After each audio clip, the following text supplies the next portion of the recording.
UN News.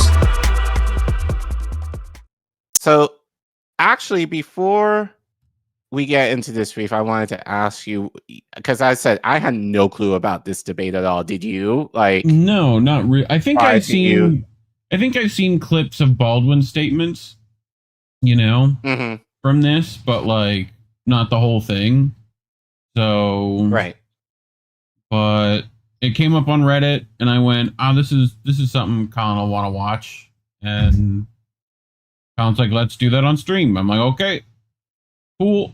Yeah, I mean we've talked about doing movies, so this is kind of in that vein, but also it's easy prep, very easy prep. It's just clipping. Yeah. But I think it's good to watch in full, at least their statements. So to give some more context, again, takes place in Cambridge College, February 1965. There is a statement that is proposed by the union. So the notion is the American dream is at the expense of the American Negro.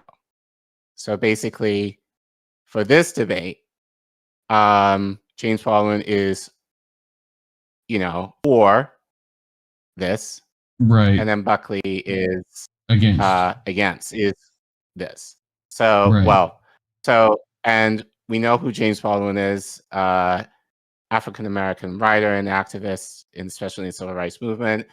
And Buckley was one of the leading conservatives of his time.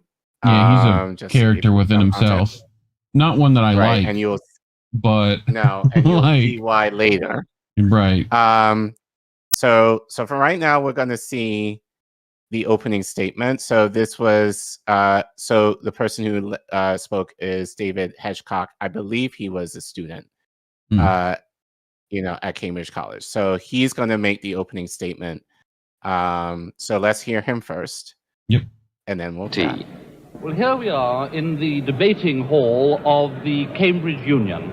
Hundreds of undergraduates and myself waiting for what could prove one of the most exciting debates in the whole 150 years of the Union history. I don't think I've ever seen the Union so well attended. There are undergraduates everywhere. They're on the benches, they're on the floor, they're in the galleries, and there are a lot more outside clamoring to get in. Well, the motion that has drawn this huge crowd tonight is this, that the American dream has been achieved at the expense of the American Negro.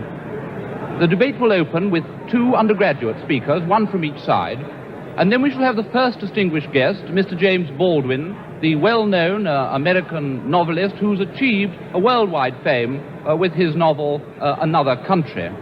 Then opposing the motion will be Mr. William Buckley, also an American, very well known as a conservative in the United States. I must stress a conservative in the American sense, author of a book called Up from Liberalism, and editor of the National Review, one of the earliest supporters of Senator Goldwater.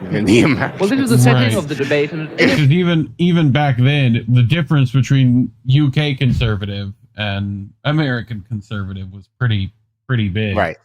Now, the president will be leading in his officers and his distinguished guests. He'll take his chair, and the debate will begin. Link Nintendo over on the Twitch. God, old TV was savage racist. Yeah, a little bit.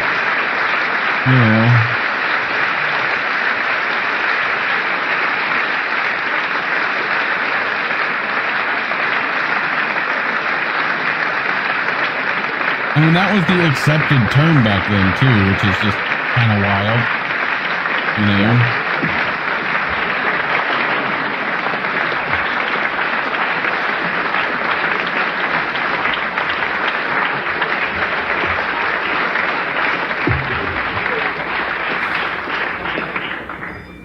The motion before the House tonight is the American dream is at the expense of the American Negro. We propose to Mr. David Haycock of Pembroke College and our opposer Mr. Jeremy Burford of Emmanuel College. Mr. James Baldwin will speak third. Mr. William F. Buckley Jr. will speak fourth. Mr. Haycock is the ear of the House.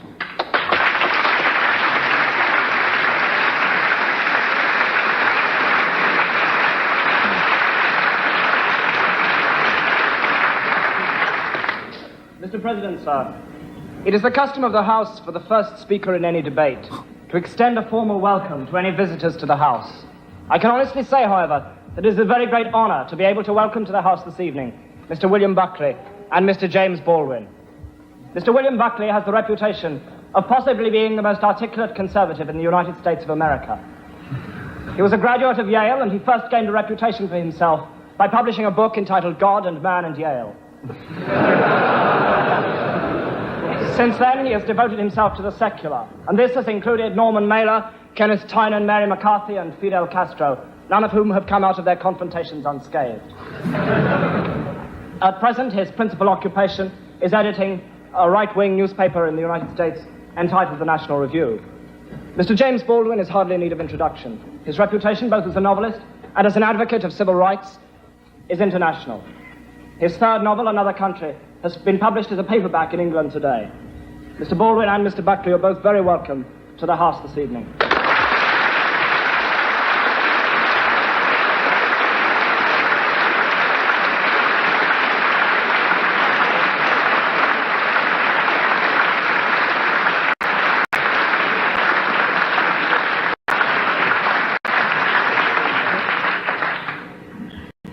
Imagine, Mr. President, a society which above all values freedom and equality. A society in which artificial barriers to fulfillment and achievement are unheard of. A society in which a man may begin his life as a rail splitter and end it as president. A society in which all men... Which is fucking bullshit. That's not happening in a capitalistic society. You know? Are free in every sense of the word. Free to live where they choose, free to work where they choose. Equal in the eyes of the law and every public authority, and equal in the eyes of their fellows. A society, in fact, in which intolerance and prejudice are meaningless terms. Imagine, however, Mr. President, that a condition of this utopia has been the persistent and quite deliberate exploitation of 1/9 of its inhabitants. That 1 man in 9 has been denied those rights which the rest of that society takes for granted. That 1 man in 9 does not have the chance for fulfillment or realization of his innate potentialities. That 1 man in 9 cannot promise his children a secure future and unlimited opportunities. Imagine this, Mr. President, and you have what is, in my opinion, the bitter reality of the American dream. A few weeks ago, Martin Luther King had to hold a nonviolent demonstration in Selma, Alabama, in his drive to register Negro voters. By the end of the week of his demonstrations, he was able to write quite accurately in a national fundraising letter from Selma, Alabama jail, "There are more Negroes in prison with me than there are on the voting rolls." When King wrote that letter, 335 out of 32,700 Negroes in Dallas had the vote, 1% of the Dallas population. After a mass march to the courthouse, 237 Negroes, King among them, were arrested. The following day, 470 children who had deserted their classrooms to protest against King's arrest were charged with juvenile delinquency. 36 adults on the same day were charged with contempt of court for picketing the courthouse while State Circuit Court was in session. On the following day, 111 people were arrested on the same charge, despite their claim that they merely wanted to see the voting registrar. 400 students were arrested and taken to the armory, where many of them spent the night on a cold cement floor. The following day, the demonstration spread to Marion, Alabama. In Marion, Negroes outnumber whites by 11,500 to 6,000 people, and yet only 300 are registered to vote. Negroes in Marion were anxious to test the public accommodations section of the civil rights law.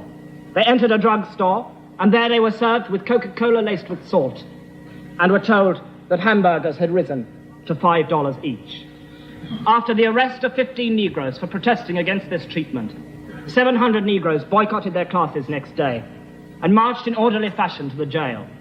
There they sang civil rights songs until they were warned by a state trooper that they would be arrested if they sung one more song. Of course, they sang another song, and of course, all 700 were arrested. American society has felt fit to use Negro labor. It has felt fit to use the blood of the Negro in 2 world wars. It has felt fit to listen to his music. It has felt fit to laugh at his jokes. And yet, as far as I'm concerned, it has never felt fit to give the American Negro a fair deal. And for this reason, Mr. President, I would beg leave to propose the motion that the American dream is at the expense of the American Negro.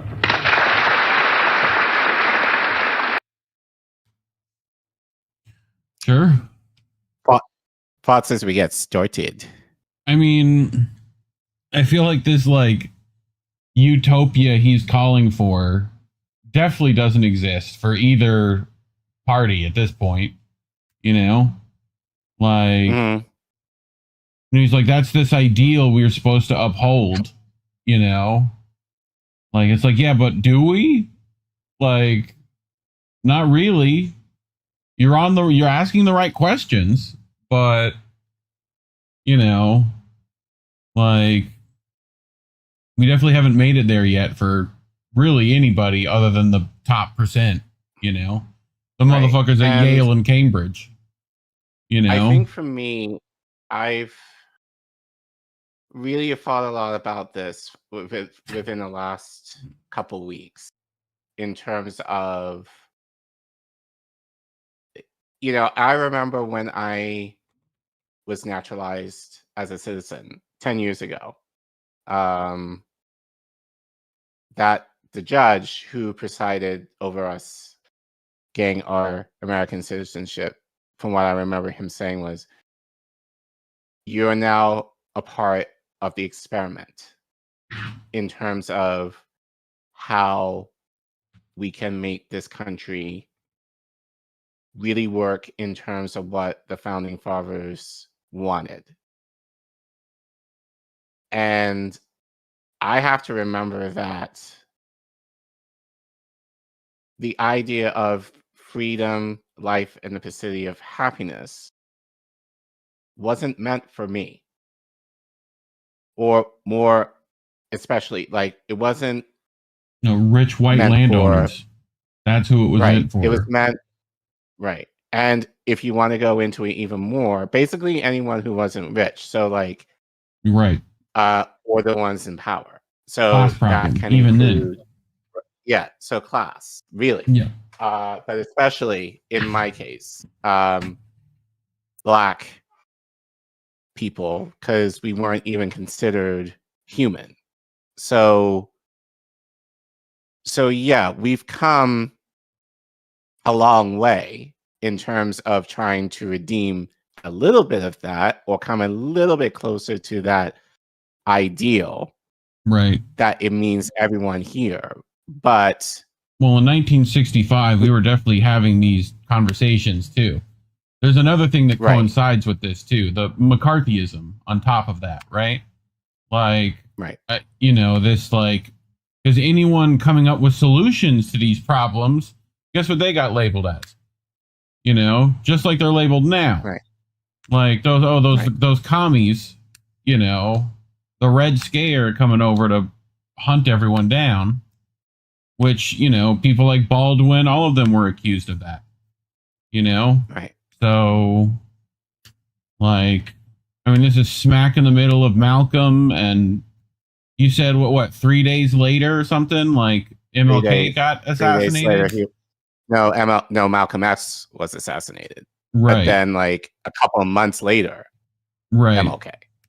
Which is, so, I mean, the fact that they're having this as a debate, like, that's what's crazy to me. Like, at this time, they're like, oh, let's be intellectual about this, you know? Right. Like, and, you know, and it's funny you said be intellectual about it, because, right, especially with someone like Charlie Kirk, who hated DEI or affirmative action or anything that gave more opportunities to people of color. Now, you can make the argument that it may not, I don't want to say it may not necessarily be fair, but my proposal, and this is something that I broached on Twitter even this week, I was like, well, because there were, I guess, the bots or whatever, they were like, oh, well, you know, DEI is not fair because it lowers the standards of, you know, like, it lowers the standards of people who are applying. And I'm like, first of all, statistically not the case. Like, it just isn't. Like, exactly. Like, if you're a pilot, because they were going into pilots, that's where the discussion was going. If you're going into a pilot, like, you have to be able to fly the fucking plane. Right. Like, so it doesn't matter who it is. Like, they still have to do the same amount of hours.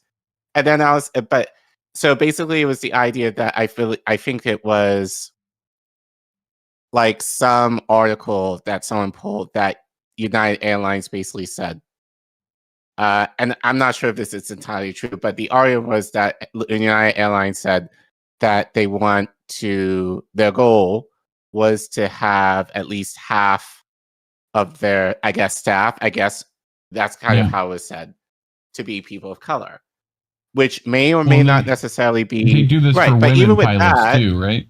Same kind of thing. But like, that may not always be pilots, though.